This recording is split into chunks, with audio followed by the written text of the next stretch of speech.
Hello students of grade 6. Today we are going to learn the chapter 11, Light, Shadows and Reflections. So let us start with the lesson. We see so many objects around us, colorful and different. On the way to school, we see things like buses, cars, cycles, trees, animals and sometimes flowers. So here it is said as we see so many objects which are colorful and even different, isn't it? And when we go to school, on the way we see so many things such as buses, cars, cycles and animals and sometimes even the flowers. So how do you think we see all these objects?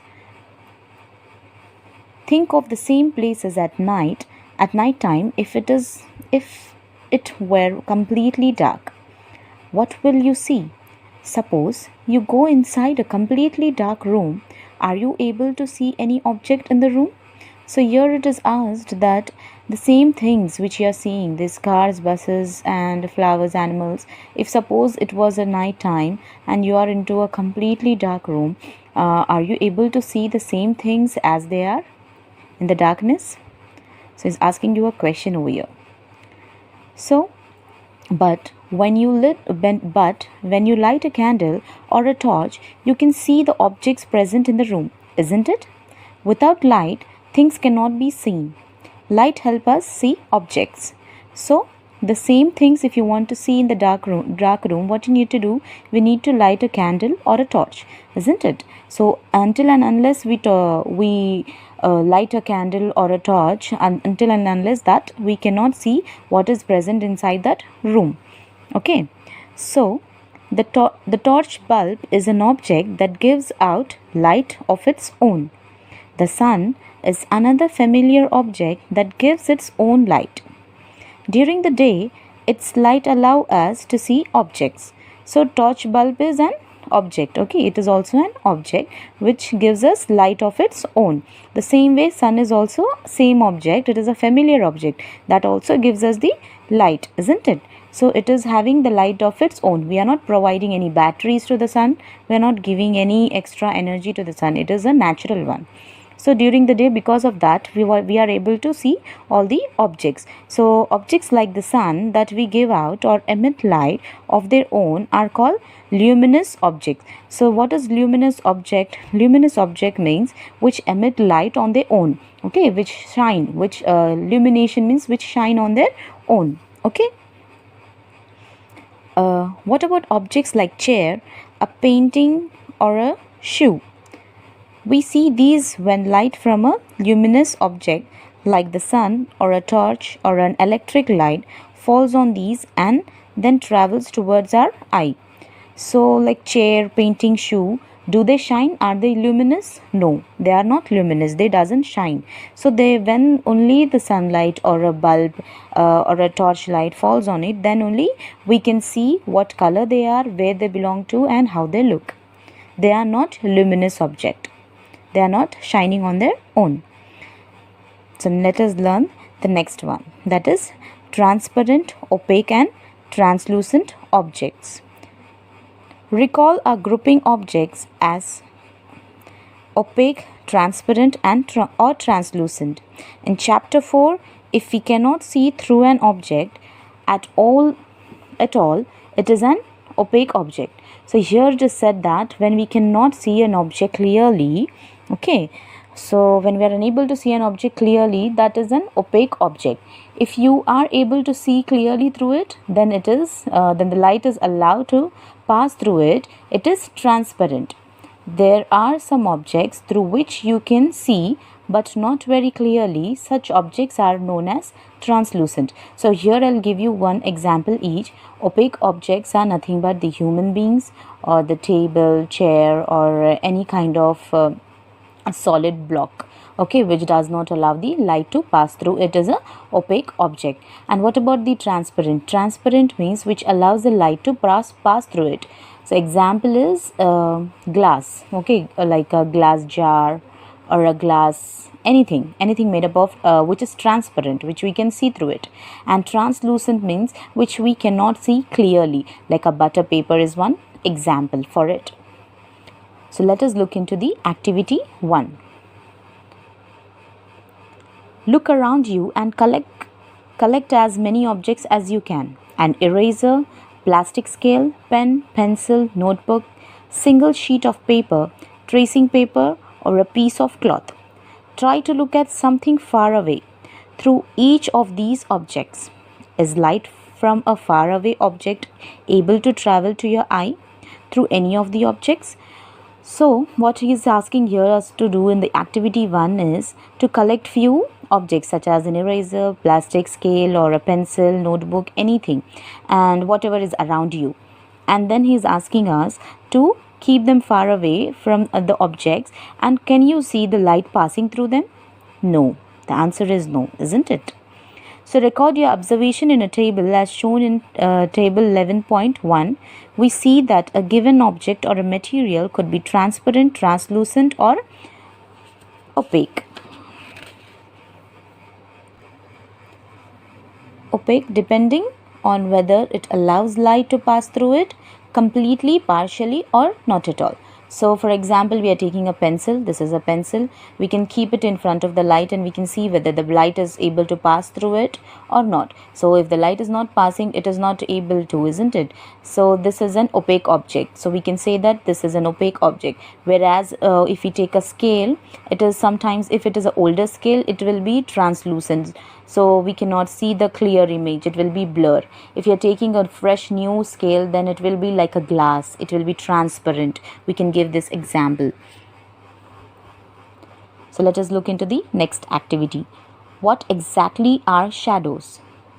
So the activity 2 tells us about this. Now one by one, hold each of the opaque object in a sunlight slightly above the ground. So here we are asked to take an opaque object and it is asked to keep slightly above the ground. What do you see on the ground? You know that the dark patch formed by each on the ground is due to its shadow. Sometimes you can identify the object by looking at its shadow. So looking at the object of the, now for an example, I'm holding this pencil. Okay, so when I hold this pencil, there we can see an image on the ground. So that image is nothing but the shadow. We can tell that it's a shadow of this pencil. So sometimes without seeing this pencil clearly, you can see the shadow and tell, yes, this is the shadow of the pencil, and it could be the pencil which is that you're holding.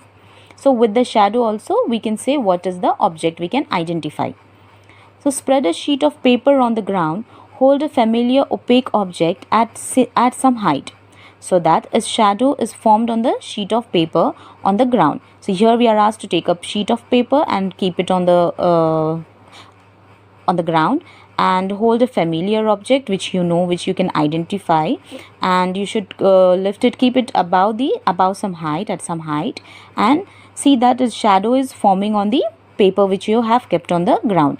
So now he's asking us, ask one of your friend to draw the outline of the shadow while you are holding the object. Draw outline of the shadow of other objects in a similar way. So right now I'm holding this pencil, and I will be telling one of my friend to draw whatever image is coming on the paper which is on the ground. So my friend will see the image and she's going to draw the shadow of this pencil. So this is what is said in this activity to be done. Now ask some other friend to identify the object from these outline of the shadows. Now I will call the third friend and I will ask that friend to identify what the image could be.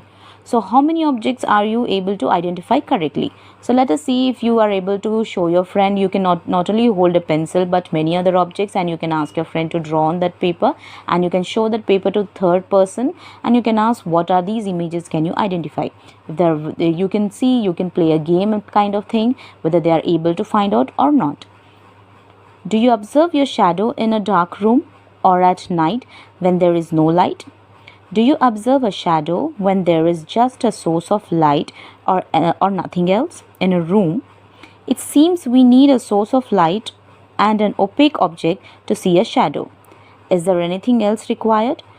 So, as I said, human beings are also an opaque object, isn't it?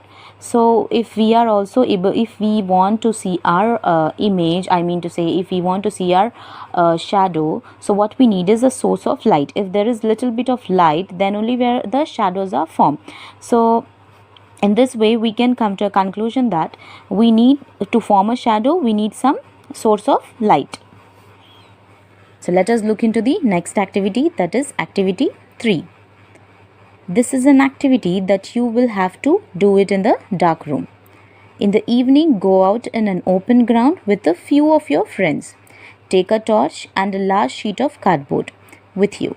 Hold the torch close to the ground and shine it upwards so that its light fall on your friend's face. You now have a source of light that is falling on an opaque object. So in this activity 3, we are asked to go in a darker place, that is in the evening. He's asking us to go in an open ground with few of your friends. So take a torch light along with you and a large sheet of cardboard with you. Then what you need to do is you need to hold the torch closer to the ground and shine it upwards. So you need to keep your torch in this direction, upward direction, isn't it? So this way you have to hold, and what you have to do, you have to hold it in such a way that the light is falling on your friend's face. And then what you have to do is this is, your friend is nothing but an opaque object. If there were no trees, buildings or any other object behind your friend, would you see the shadow of your friend's head? This does not mean that there is no shadow. After all, the light from the torch is not able to pass through his body to the other object. As you can see in this image, there are 3 friends. So one of the friend is holding a torch light and he is directly putting the torch light on the face of the second friend. So this is what is happening, is he has holded a cardboard. So his image, his shadow is falling on this cardboard, as you can see in this image clearly. Yes, figure 11.3. Yeah. So now ask another friend to hold the cardboard sheet behind your friend. Is the shadow now seen on the cardboard sheet? So yes, we can see, isn't it? Just now as I have told you. So the third person is holding the cardboard. On that you can see the shadow of your middle friend. Thus, the shadow can be seen only on a screen, the ground, wall of a room, a building or other such surface act as a screen for the shadows you observe in everyday life. So isn't it, when the light goes away, when there is no power at home, what happens? We use a torchlight or candle at home. So at that time what happens? We will be seeing our shadows on the wall. So this wall acts as a screen. So we need a screen for the shadows to form. As in this case of this activity also, we need a screen. This cardboard is acting as a screen for this, capturing the shadow, the same way as the wall when there is no power at home. Shadows give us some information about shapes of objects. So here shadows are giving us information about the shape of objects. Sometimes shadows can also mislead us about the shape of the object. Are a few shadows that we can create with our hand and make believe that they are shadows of different animals. Have fun. So here you can see, when now here we are misleading the people. Now in this shadow we are seeing the figure of a dog, but it is not really a dog's head, but it is made by the hand. This here also you can see an animal's figure, isn't it? It is looking like a horse, but here they are misleading, isn't it? It is not really the figure, it is not a real animal, but it is the hand which they are making the shadow of the animal. So here the shadow is misleading us, isn't it? So here it is looking like a bird's shadow, but it is not a bird, it is the hand. The same way it is done by some people. So on the screen it is done, isn't it? On the wall or on the screen. So let us look into the next activity, that is the activity 4. So place a chair in a school ground on a sunny day.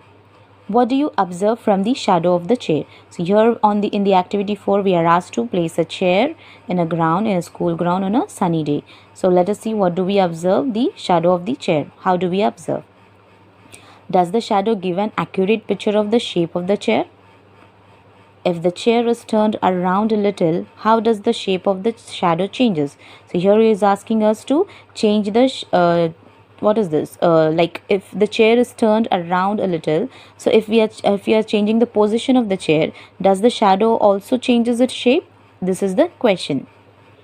Take a thin notebook and look at its shadow.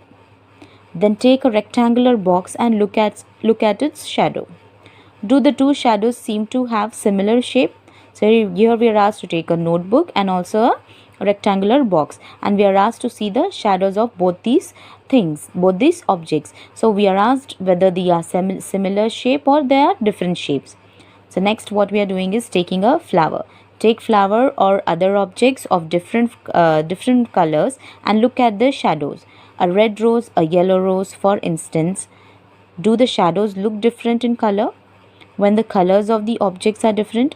So now we are taking a red rose and a yellow rose, and we are keeping in front of the screen in a darker room, and we are showing the shadow of these flowers. So can you make out whether which one is red flower, which one is yellow flower? No, we are not able to, because the shadows are very dark, they are not colorful. We cannot tell the exact which color it belongs to, whether it is a human being, whether it is an object. We cannot say what kind of what is the color of the object. So your next is, take a long box and look at its shadow on the ground. When you move the box around, you may see that the size of the shadow changes. So here we are asked to take a long box and look at its shadow on the ground. When you move the box around, you may see that the size of the shadow changes, isn't it? When you move this box like this, when you're moving a box, what happens? The shadow also changes. The shadow is also changing its shape and size. Yeah. When is the shadow of the box the shortest? When the long side of the box is pointed towards the sun. So when is the box size is short, shadow of the box is short as this? When the long side of the box is pointed towards the sun, or when the short size is pointing towards the sun. So this is the question which is asked to us, whether the shortest one of the box shadow is which is facing the sun, or when it is facing the sun, it is long or short is the question. Let us use this long box to prepare the simple camera.